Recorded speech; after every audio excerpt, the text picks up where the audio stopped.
लकड़हारा और सोने की कुल्हाड़ी। बहुत समय पहले की एक बात है। एक जंगल में लकड़ी काटने वाला एक लकड़हारा रहा करता था। वह काफ़ी गरीब परिवार का लड़का था। वह प्रतिदिन पास के घने जंगल में जाता और लकड़ी काट कर ले आता। उन लकड़ियों को शहर में ले जाकर बेच देता था। इस प्रकार किसी तरह अपना और अपने परिवार का जीवन बसर वह किया करता था। एक दिन वह एक तालाब के किनारे स्थित पेड़ पर चढ़कर अपनी कुल्हाड़ी से लकड़ी काट रहा था। लकड़ी काटने के दौरान उसकी लोहे की कुल्हाड़ी उसके हाथों से छूटकर किसी तरह तालाब के अंदर गहरी पानी में चली गई। यह तालाब काफ़ी गहरा भी था। उसने तालाब के किनारे अपनी कुल्हाड़ी को खोजने का काफ़ी प्रयास किया, पर लाख प्रयास करने के बावजूद उसे उसकी लोहे की कुल्हाड़ी नहीं मिल पाई। उसने बार बार कोशिश किया कि किसी तरह उसकी कुल्हाड़ी मिल जाए, लेकिन शाम तक भी उसकी कुल्हाड़ी उसे नहीं मिल सकी। अब वह परेशान हो गया और वही तालाब के किनारे बैठकर जोर जोर से रोने लग गया था। रोते रोते बस यही सोच रहा था कि अब उसका जीवन यापन और उसके परिवार का भरण पोषण अब कैसे चलेगा। उसके रोने की आवाज़ सुनकर तालाब के पानी से एक जलपरी बाहर निकलकर आती है। उसने उस लकड़हारा से यह पूछा कि तुम इतनी देर से तालाब के किनारे बैठकर क्यों रोए जा रहे हो। लकड़हारा उस जलपरी को देखकर काफ़ी आश्चर्यचकित हो गया। जलपरी के पूछे जाने पर उसने अपनी सारी बात उसे बताई कि वह गरीब आदमी है और लकड़ी काटते समय उसकी कुल्हाड़ी पानी में गिर गई है और काफ़ी खोजने पर भी वह कुल्हाड़ी उसे नहीं मिल पा रहा है। इस कारण से ही तालाब के किनारे बैठकर वह लगातार रोए जा रहा था। जलपरी ने उससे कहा कि पहले तुम रोना धोना बंद करो। यह कहकर जलपरी ने उस तालाब के पानी में डुबकी लगाई और एक चांदी की कुल्हाड़ी पानी के अंदर से निकालकर बाहर ले आई और लकड़हारे से पूछा, क्या ये तुम्हारी कुल्हाड़ी है? लकड़हारे ने कहा कि नहीं, ये मेरी कुल्हाड़ी नहीं है। जलपरी फिर दोबारा उस पानी में गोता लगाई और एक सोने की कुल्हाड़ी लेकर बाहर आई। बाहर आकर उसने फिर से उस लकड़हारे से पूछा कि लगता है कि यही तुम्हारी कुल्हाड़ी है। लकड़हारे ने अब की बार फिर कहा, यह मेरी कुल्हाड़ी नहीं है, मेरी कुल्हाड़ी लोहे की थी। अब जलपरी फिर से पानी में डुबकी लगाई और एक पुरानी लोहे की कुल्हाड़ी लेकर बाहर आई। वह कुल्हाड़ी देखकर लकड़हारा काफ़ी खुश हो गया।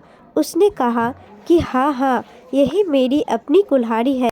जलपरी उस लकड़हारे की ईमानदारी देखकर काफ़ी खुश हो गई। उसने लोहे की कुल्हाड़ी के साथ साथ चांदी और सोने की कुल्हाड़ी भी उस गरीब लकड़हारे को भेंट कर दी। अब यह लकड़हारा काफ़ी अमीर व्यक्ति बन चुका था। यह स्टोरी से हमें ये सीख मिलती है कि हमें अपने जीवन में कभी भी घमंड और लालच नहीं करनी चाहिए। जो ईमानदारी से अपना कर्म करता है, भगवान भी खुद उसके साथ होते हैं। आपको ये स्टोरी पसंद आती है तो एक लाइक, कमेंट और वीडियो को अपने दोस्तों के साथ शेयर ज़रूर करें। साथ ही ऐसे ही अनोखी कहानी सुनने के लिए हमारे चैनल को सब्सक्राइब करना ना भूलें। राधे राधे। जलपरी की कहानी। किसी गांव में एक गरीब किसान रहता था। वह इतना गरीब था कि उसके पास खेती करने के लिए थोड़ी सी भी ज़मीन नहीं थी। वह प्रतिदिन पास के नदी में जाकर मछलियाँ पकड़कर लाता था और मछली को खाकर अपने पूरे परिवार का पेट भरता था। उसके परिवार का पालन पोषण किसी तरह से चल रहा था। वह किसान प्रत्येक दिन नदी के किनारे आता था और मछली पकड़ने वाली मजबूत जाल का प्रयोग कर नदी से मछली निकालता था और अपने घर ले जाता था।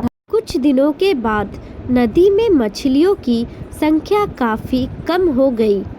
यह देखकर नदी में बाकी मछलियाँ काफ़ी परेशान एवं डरी सहमी सी रहने लगी थी। एक दिन की बात है, उन मछलियों में से एक मछली ने एक दिन एक जलपरी को नदी किनारे पत्थर पर बैठे देखा। वह मछली रोते हुए जलपरी के नज़दीक गई। मछली को रोते देखकर जलपरी ने पूछा कि क्या बात है। मछली बोली कि एक किसान प्रतिदिन नदी में जाल डालकर मछलियों को अपने जाल में फंसाकर नदी से बाहर निकाल लेता है और फिर अपने घर ले जाता है। इस कारण इस नदी में काफ़ी कम मछलियाँ रह गई। बाकी बची मछलियाँ काफ़ी परेशान और तनाव में है। जलपरी ने कहा कि तुम परेशान मत हो। अगले दिन जब वह किसान नदी किनारे मछली पकड़ने के लिए आएगा तो मैं उससे बात करूंगी कि वह ऐसा क्यों कर रहा है। अगले दिन जब किसान नदी में मछली पकड़ने के लिए आता है, जलपरी नदी के पानी से बाहर आती है और उस किसान को कहती है, तुम रोज रोज यहाँ से मछली पकड़कर घर ले जाते हो। इस कारण ही तालाब में मछलियाँ काफ़ी ज़्यादा कम हो गई है। जलपरी ने किसान को कहा कि तुम खेती बाड़ी क्यों नहीं करते हो। किसान ने कहा, काफ़ी गरीब आदमी हूँ, मेरे पास खेती करने के लिए ज़मीन नहीं है, मैं खेती कैसे कर सकता हूँ।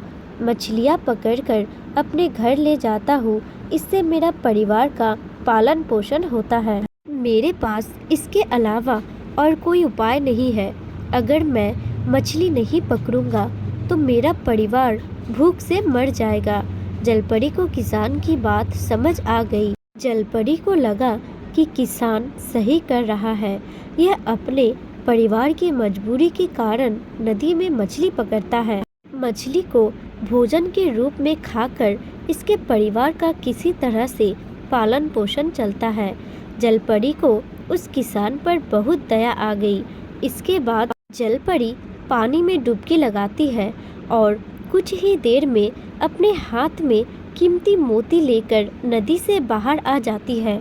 जलपरी किसान को वह मोती हाथों में पकड़ाकर कहती है कि यह कुछ मोतियां हैं, इसे बाजार में ले जाकर बेच देना और उस पैसे से अपने लिए खेत जमीन खरीदकर खेती बाड़ी करना शुरू कर देना।